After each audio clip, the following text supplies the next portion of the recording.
It's going on. I think. Oh,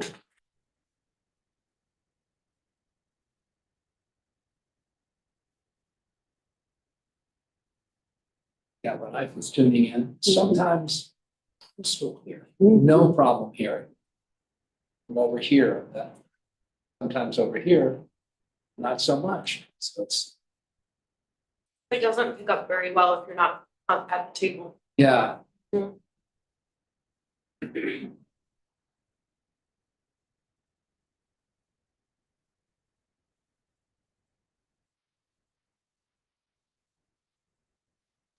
All right. Good morning, everyone. It is 9 o'clock Thursday. Are you ready? You're ready. We're recording, okay. 9 o'clock Thursday, February 20th, 2025. I'll call this meeting of the Board of Harbor Commissioners for the town of LaPointe to order. With us this morning, we have Jay Wiltz. Here. Susan Widmar. Here. Michael Collins. Here. Evan Erickson. Here. Myself, Glenn Carlson. here. Everyone live and in person. Staff present. We have Katie Kisner and Lauren Berteau. And we're also joined by Cal and Robin of Madeline Island Ferry Line LLC. First on the agenda is public comment. Have any public comment they'd like to make?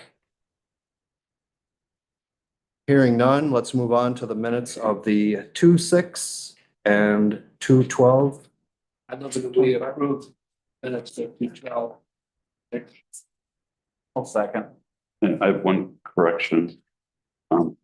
Ironically, on the February 6th, item 4, pointing out my transposition of my last name. Actually, when you said seconded by, that's also transposed. Good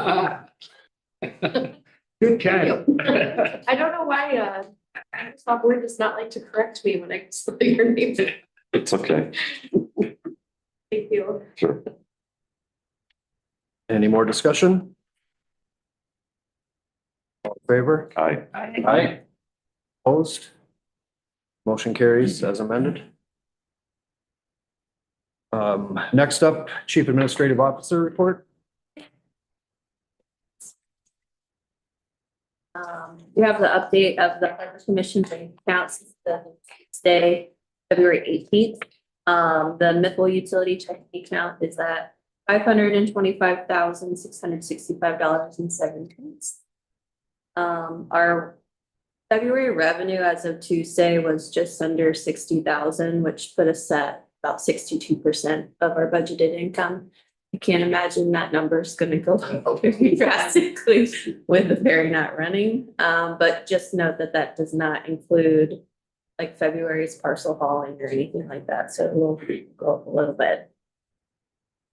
And then Miffle has provided the student policy write-ups that we requested. Kind of came in slightly too late to get on this week's agenda. So I provided them so that the Harbor Commission can go ahead and be reviewing them. And if there's any changes that we want to have made, we can do that within the next week. And I guess it can be approved at the next meeting. But there are 3 different ones there. I just noticed one thing, on the letter. That isn't the chair. This is the. Notes of everything.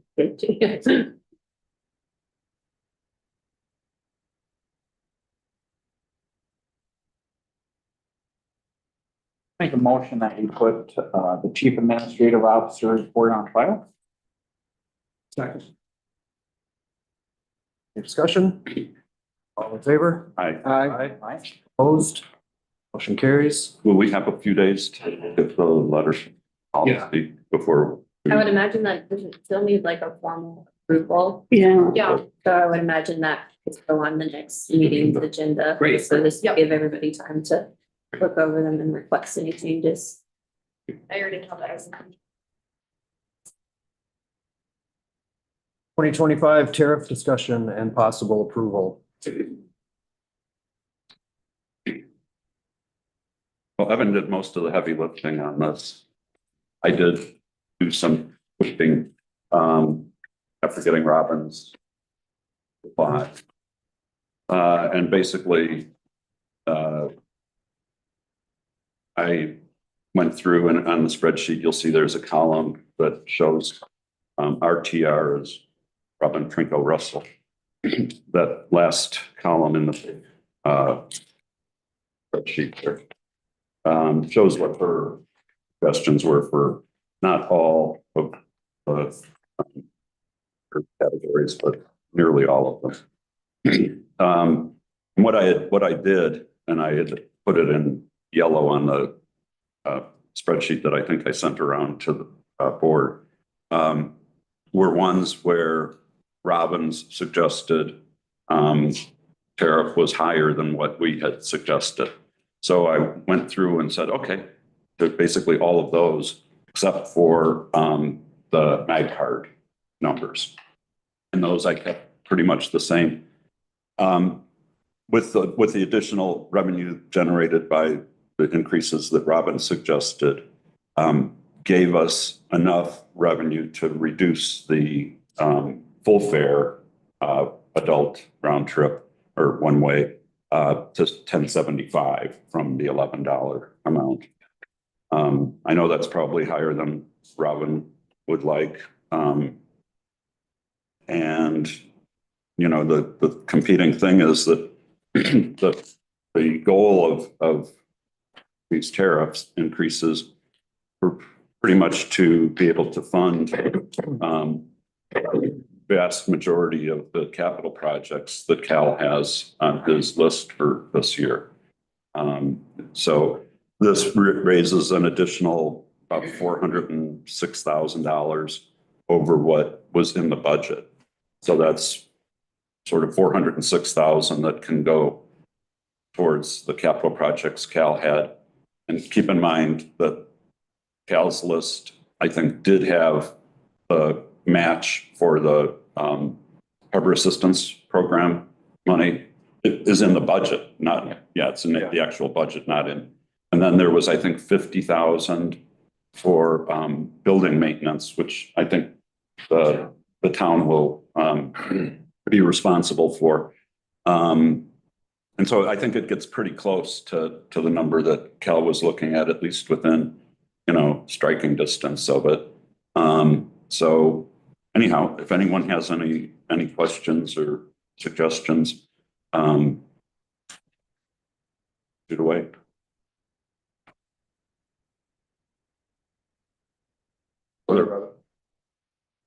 Yeah, I guess, talking to Cal and Leanne and Fairline crew, we're still thinking that 1075 for one-way passenger, cash passengers, still high. That subsidizes off-season traffic and winter traffic, and subsidizes the mag card, so. I went and did some historical stuff, well, I had done it before, but from 23 to 24, we went from 850 to 9, which is 12% increase. Any increases we've done in the past have been by a quarter, especially for the cash, because you don't want to be doing change.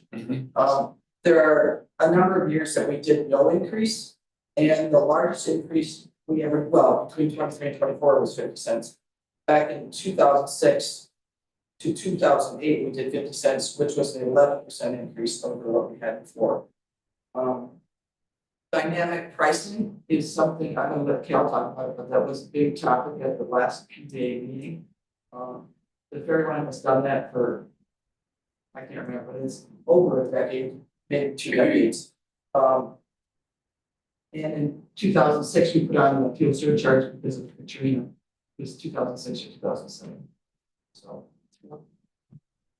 Yeah, I think the big thing that we're concerned about is that cash customer is what pays the lady.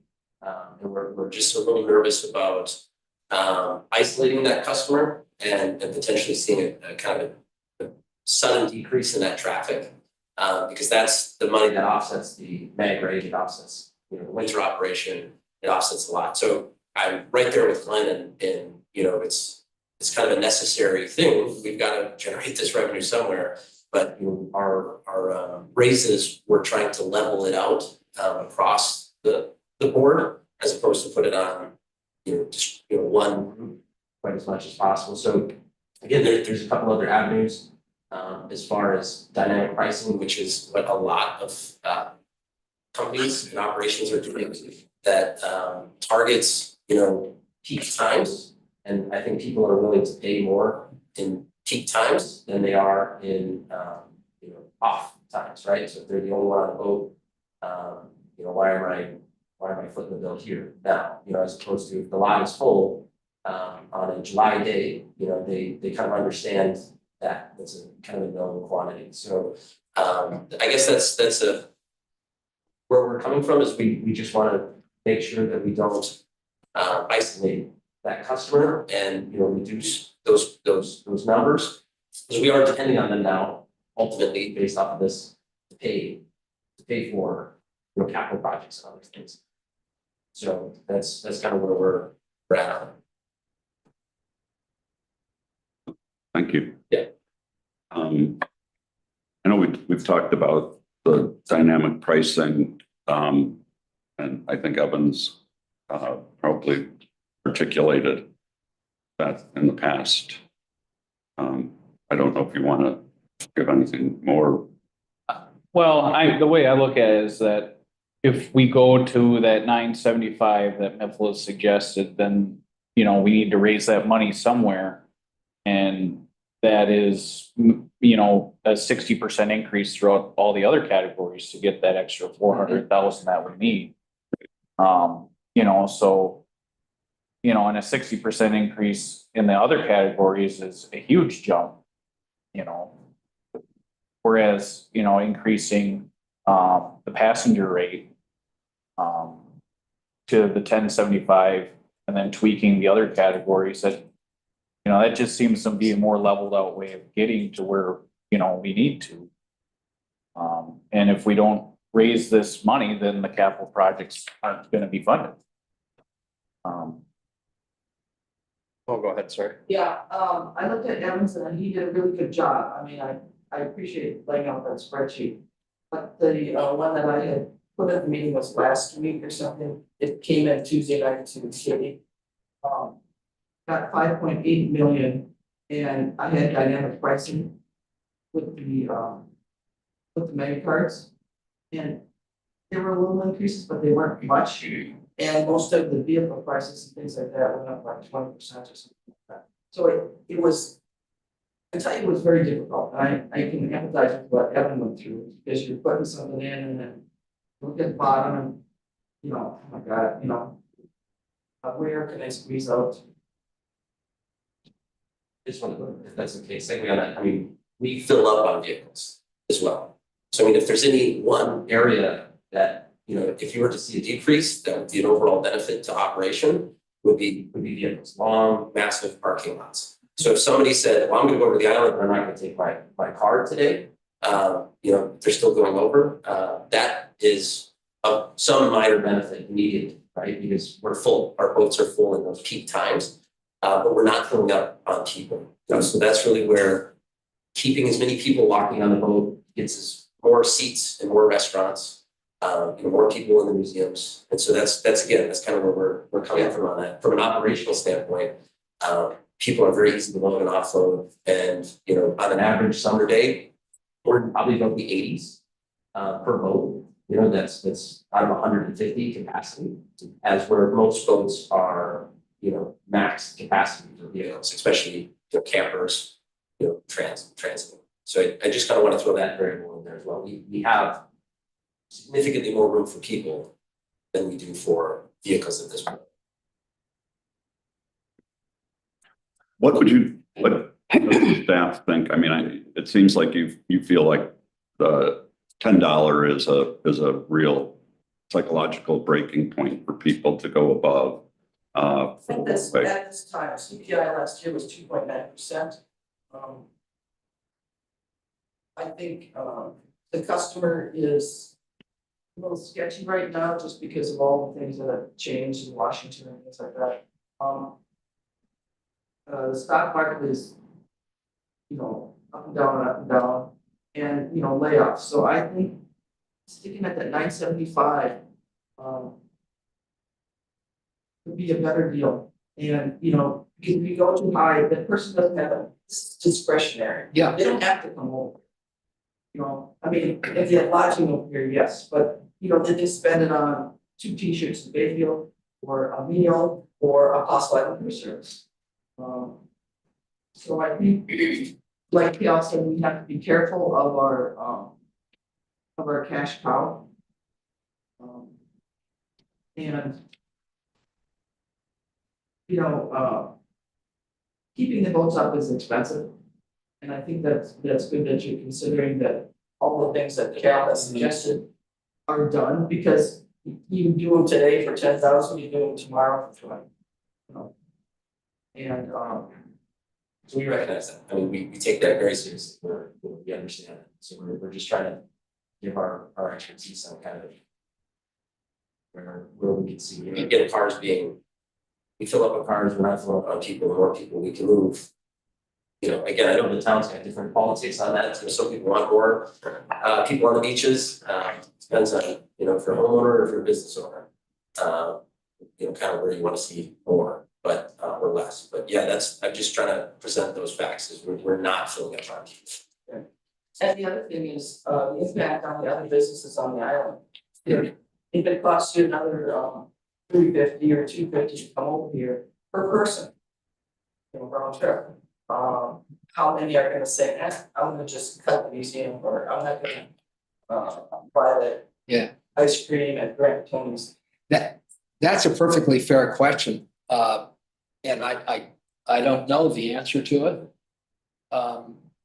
I'm inclined to think that the day trip that makes the drive to Bayfield or to this neck of the woods at all has a certain elasticity. Talk about discretionary income, it's vacation.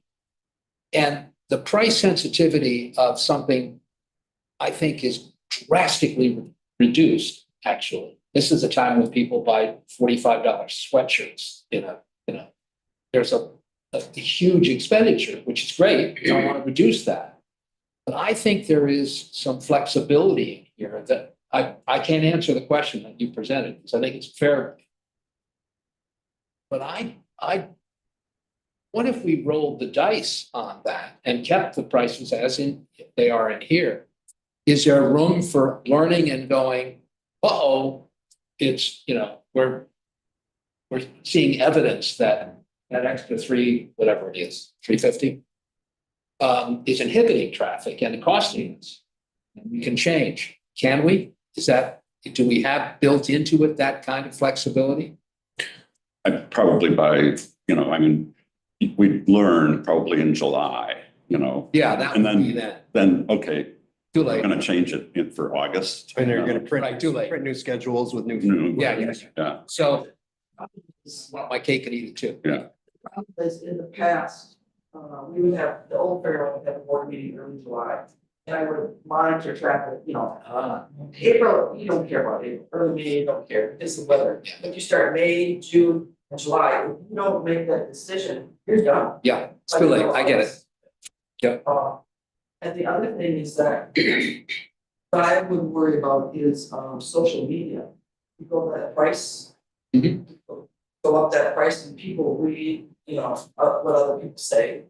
And if you get the reputation of, At this point, which is our biggest 4-star complaint, you know, the difference between a 5-star and a 4-star is the price. You know, so if you go through, we do have a very high rating. Yeah. It's very high, but that is the difference. You go through, and the biggest deciding factor between a 4-star and a 5-star experience, they will say it was expensive. You know, I took the family over and it was X amount of dollars, you know. So they still win it. But that again, That's a good question. that they changed their experience. Yes, sure. No, I get that. I think for a lot of them too, I mean, because I was talking about the cars, you know, we have long wait times, you know, there might be time for someone waiting in line for 30 minutes to get a ticket. And then they get that, you know, well, I'm here already, So I'm gonna buy it, we give a 4-star review. But again, for a lot of people, they show up and, I've seen it happen a couple of times, I wouldn't say it's all that popular, Yeah. where somebody turns away.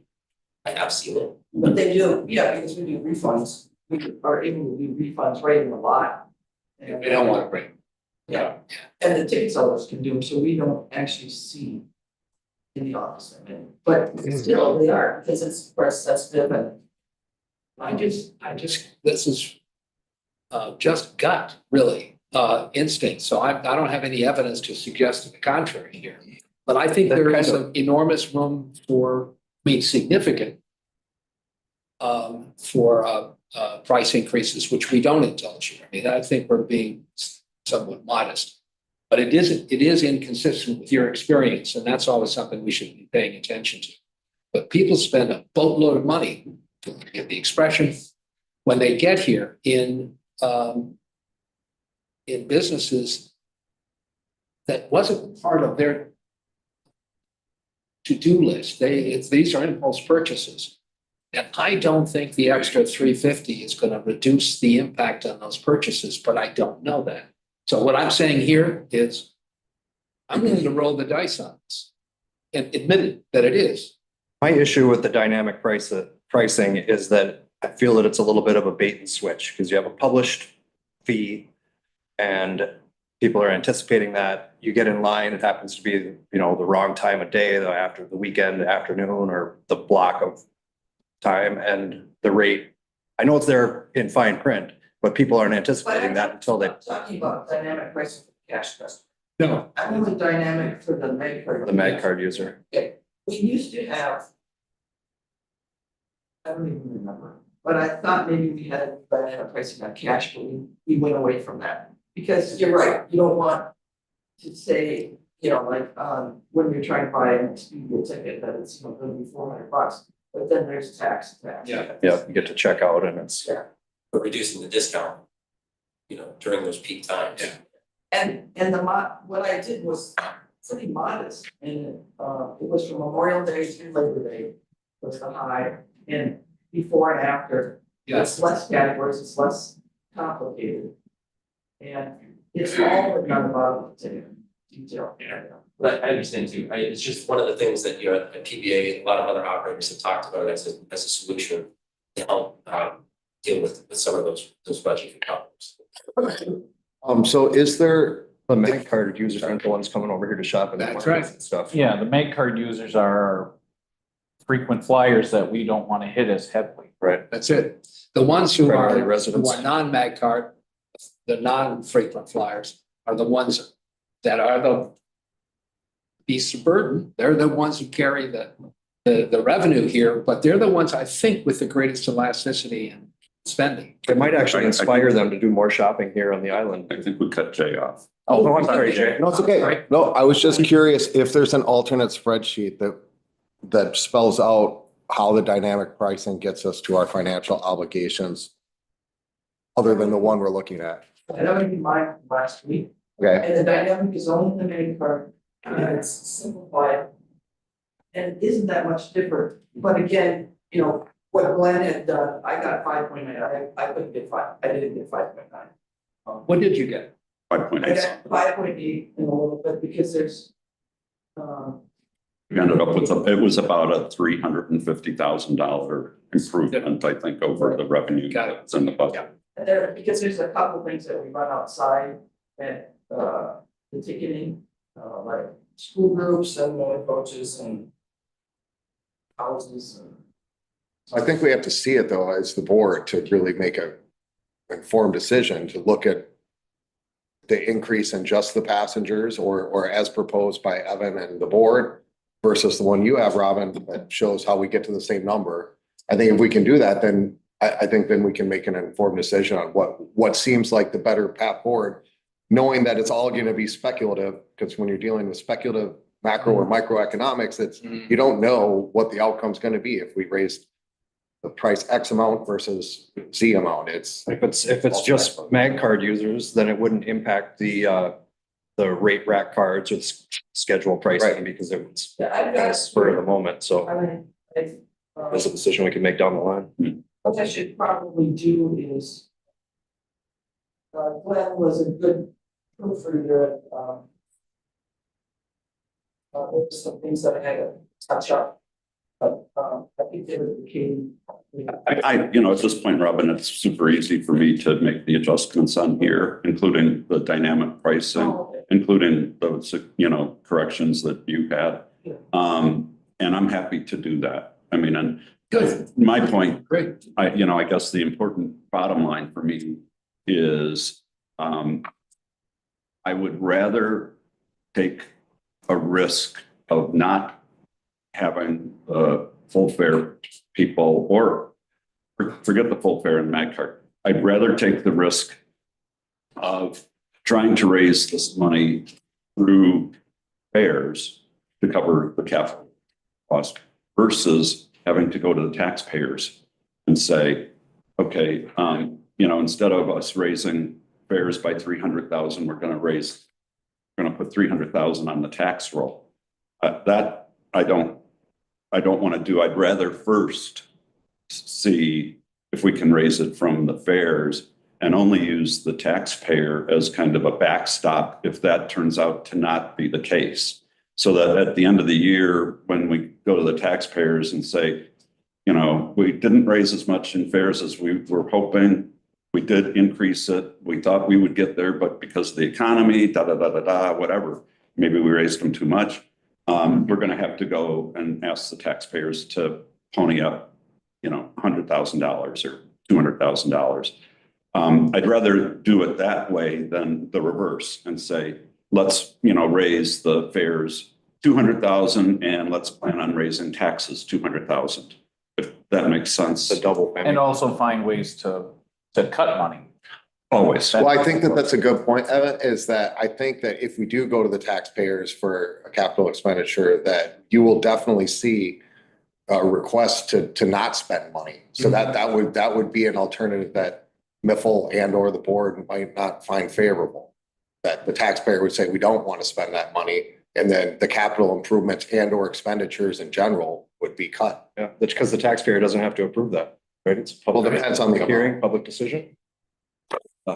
You know, basically when we signed all of the Oh, that's right. We already have those in place. Yeah, We've already. everyone, the taxpayers have basically pre-approved whatever is necessary to pay off the bonds. And so, But we want to try that as an absolute last resort. Yeah. Yeah, I just want to say, MIFL is totally right with that. You know, that we are locked into that, and we're, again, not only on the front end of trying to find a budget that makes sense, but on the back end, you know, we've been working really hard again with grants and other opportunities to reduce our costs. So we actually have some already on our capital projects. We've already have some pretty significant savings already in the works. great. So.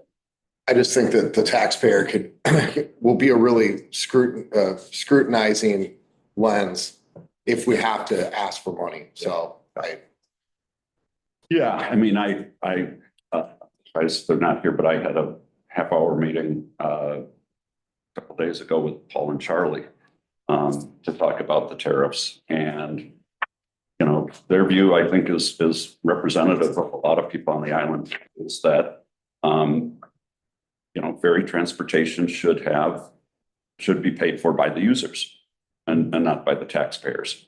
And you know, I think that goes right along, you know, so I'll tweak and get something out to everyone. Today's Thursday, by like Monday at the latest. Well, my understanding is that we can charge less than it's written in the Yep. finalized approved tariffs.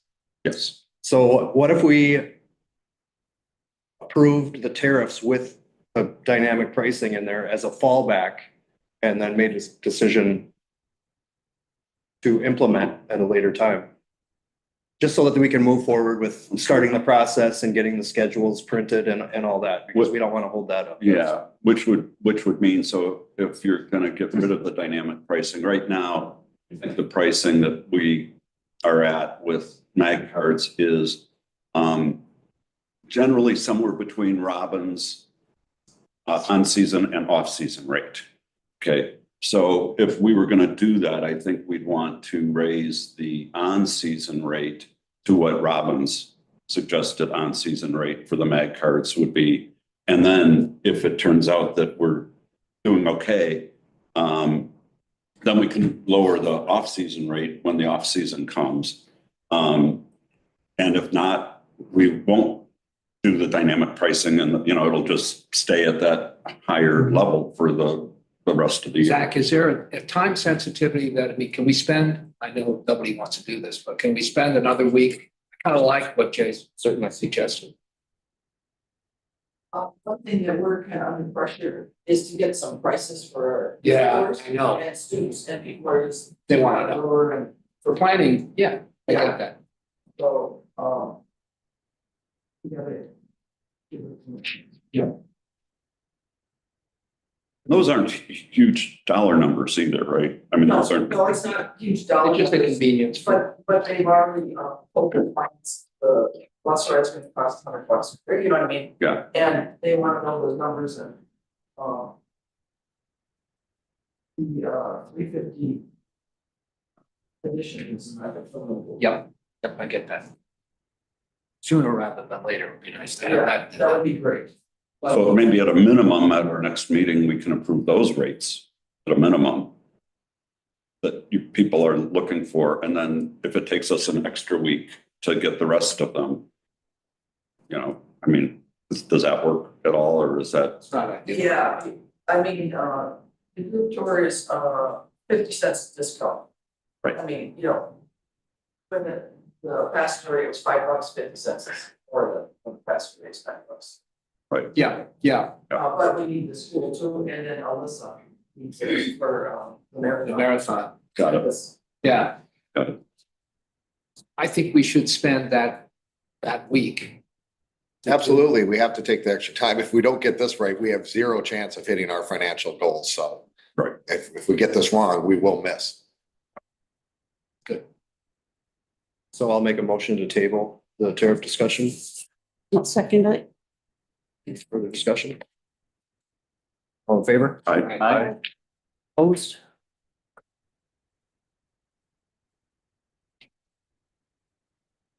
Um, 2025 schedule discussion? Is it just a formal approval of what we talked about last week? Last week, Honestly, I think Katie and I both realized yesterday that we probably didn't need to have that.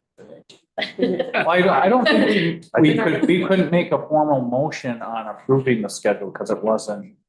We did.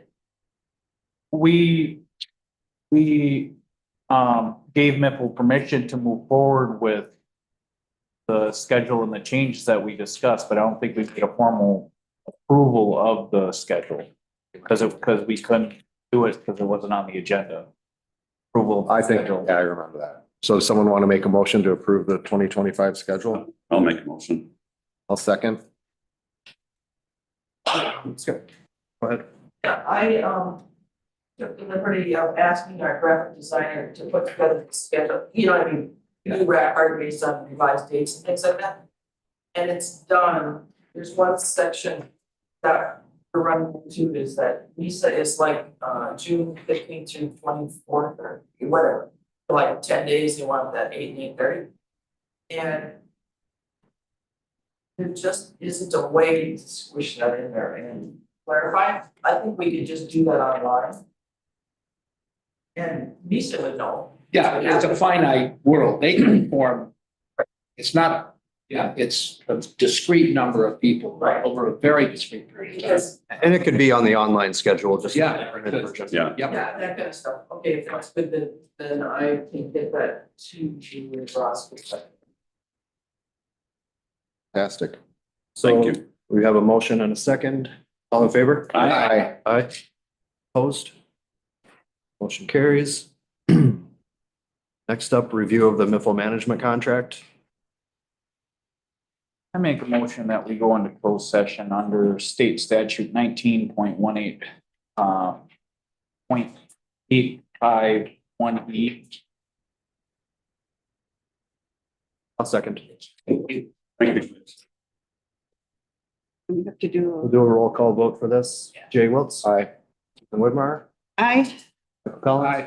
Evan Erickson. I, I am an aye. Glenn?